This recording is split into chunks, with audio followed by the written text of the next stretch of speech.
La realidad nacional. Con análisis periodístico profesional. Los temas de país abordados con profundidad y credibilidad.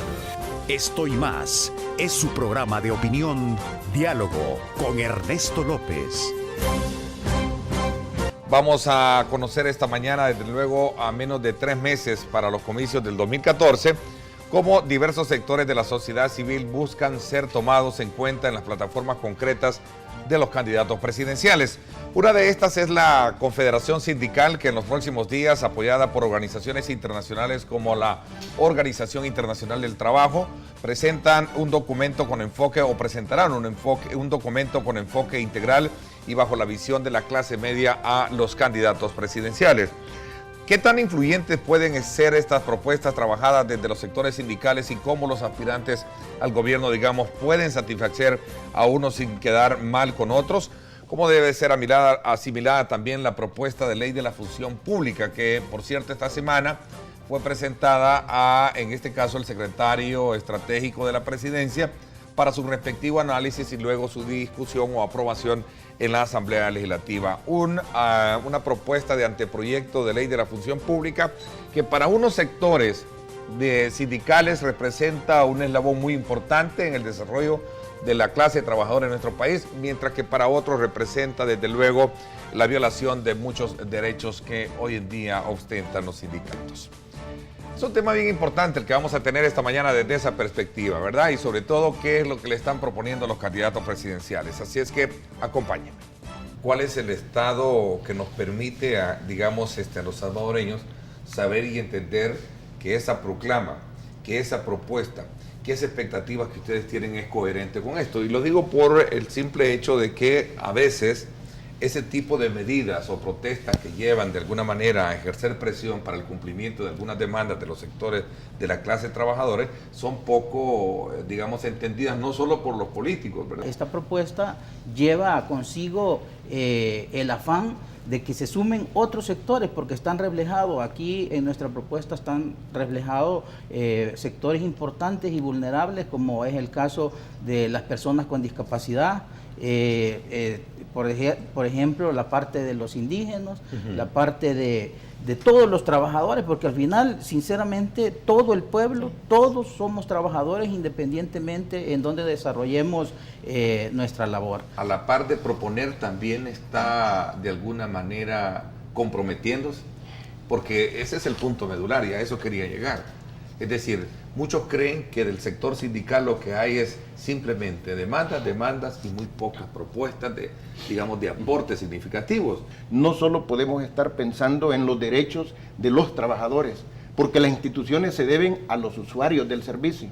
Las empresas se deben, dependiendo del tipo de empresa, al cliente o al usuario del servicio. En ese sentido, yo creo que nosotros tenemos experiencias de este tipo de diálogo, de este tipo de aportes, donde desde el sindicato se hacen propuestas que muchas veces son retomadas por las empresas en temas de eficiencia, en temas de eficacia, en temas de seguridad. Yo creo que acá lo que necesitamos es la apertura mental de los empresarios para que se les quite el temor de dialogar con los sindicatos. ¿Cómo encaja esta propuesta de la ley de la función pública recién presentada en esa visión primaria que nos han dado los colegas? Con este gobierno del cambio, dándonos el banderillazo de salida para organizarnos y trabajar, pudimos nosotros observar de que había una gran deficiencia y somos consecuentes. El diagnóstico que se hizo desde Casa Presidencial nos lo ponía un espejo enfrente y es conocido de todos. En realidad tenemos grandes problemas y había que subsanarlos. ¿Por qué esa percepción de algunos sectores sindicales que esta nueva normativa que está entrando en la discusión y que seguramente más temprano que tarde el nuevo gobierno va a tener que ser promotor del debate y de la aprobación en la Asamblea Legislativa, representa el temor de muchos sectores? ¿Por qué? Bueno, es natural siempre que haya una resistencia al cambio, ¿verdad? Eso y por la misma historia que tenemos en este tema de las organizaciones sindicales, de la clase trabajadora, la lucha por sus reivindicaciones, y entre la misma clase trabajadora ha habido bastante desconfianza también en este tipo de propuestas. El Tribunal del Servicio Civil ha sido un tribunal netamente disciplinario.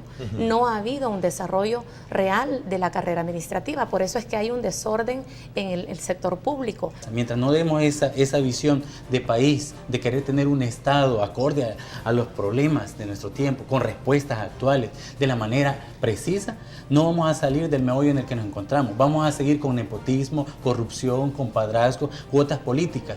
Y esta ley no solamente les viene a decir a ellos, ¿ya? Esta es la manera correcta. ¿Nepotismo? No tiene que haber nepotismo. La que ley dejen de agarrar de piñata al Estado. De empresa particular, ¿verdad? Exacto, porque eso es lo que han hecho casi por lo general, ¿no? Que el gobierno es al servicio del pueblo y no es al revés.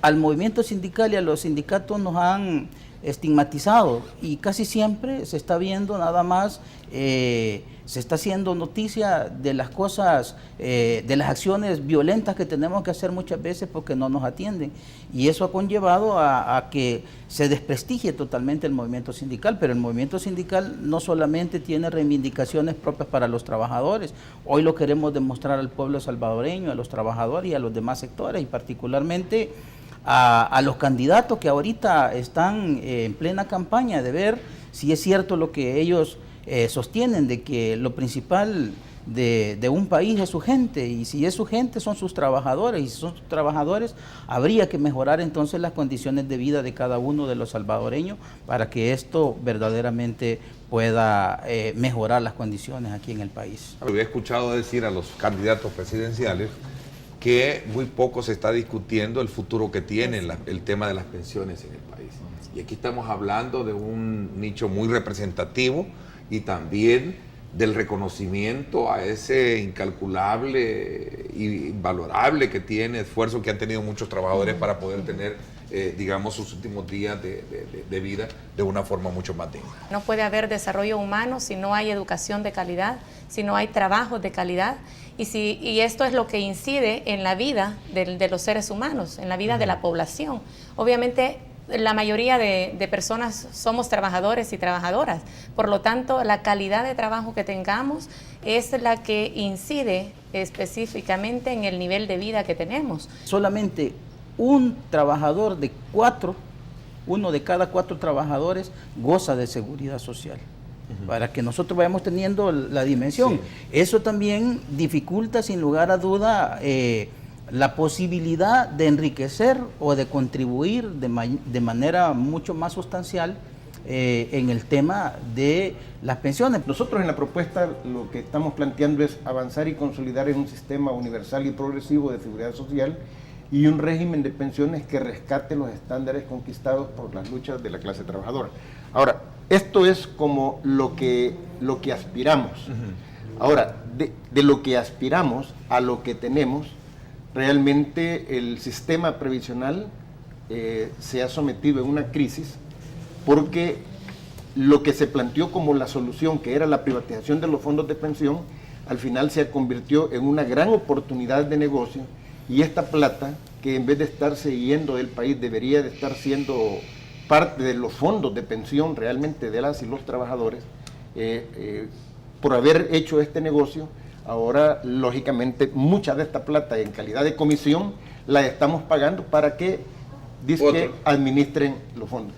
Como clase trabajadora nosotros tenemos muy claro que lo insostenible de la situación no lo hemos nosotros generado y lo estamos pagando. El problema de las pensiones en este país es el problema fiscal. Necesitamos una solución. No hay la solución entonces, que tenés que recurrir a deuda para poder estar pagándole, pero llega un momento en que volvés insostenible el tema de la deuda, como hasta este momento lo está. Necesitamos entonces combatir la evasión y la ilusión. Ser más creativos, y yo creo que los enfoques desde el punto de vista, hay quienes así puntualmente dicen que la ley viene primero a prohibir los sindicatos. Segundo, dice, viene a quitarle cierto tipo de privilegios que en algún momento a lo mejor tienen hoy. Para nada, definitivamente la ley lo que hace es fortalecer la participación de los trabajadores a través de las organizaciones sindicales, incorpora a las organizaciones como los interlocutores legítimos de los trabajadores. Los vuelve más eficientes y establece las reglas claras, establece claramente el tema del fuero sindical, igual que lo hace la Constitución. Así como existen buenos y malos empleados, buenas y malas jefaturas,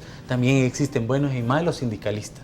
Una de las razones por las cuales todavía no hemos logrado articularnos y lograr esa central de trabajadores a nivel nacional es precisamente por ello. Ahora, ¿qué es lo que tenemos? Un Consejo Nacional del Salario Mínimo, donde finalmente los que se ponen la camisa de representantes de los trabajadores salen hablando por los empresarios y son los que justifican que no se puede aumentar el salario mínimo. Y así es como este último incremento al salario mínimo pírrico, un incremento del 4%. Un incremento del 4%, no es del 12%, es mentira, es del 4%. 4% para el 2013, 4% para el 2014, 4% para el 2015. Pero un 4% ¿de qué? El salario del campesino era de $104. El salario de la maquila era de $186. Entonces, esta es una deuda, pero nosotros asumimos parte de la responsabilidad por no ser capaces de establecer mecanismos, ¿verdad?, que nos permitan a los trabajadores tener representantes reales y legítimos en esas instancias tripartitas. Hemos invitado al presidente de la República, al presidente de la Corte Suprema de Justicia y al presidente de la Asamblea Legislativa. Esperamos que asistan. Este es un evento de los trabajadores y trabajadoras y ojalá que verdaderamente nos tomen en serio, porque hasta hoy hemos sido relegados a un plano marginal los y las trabajadoras de este país. La realidad nacional. Con análisis periodístico profesional. Los temas de país abordados con profundidad y credibilidad. Esto fue Diálogo con Ernesto López.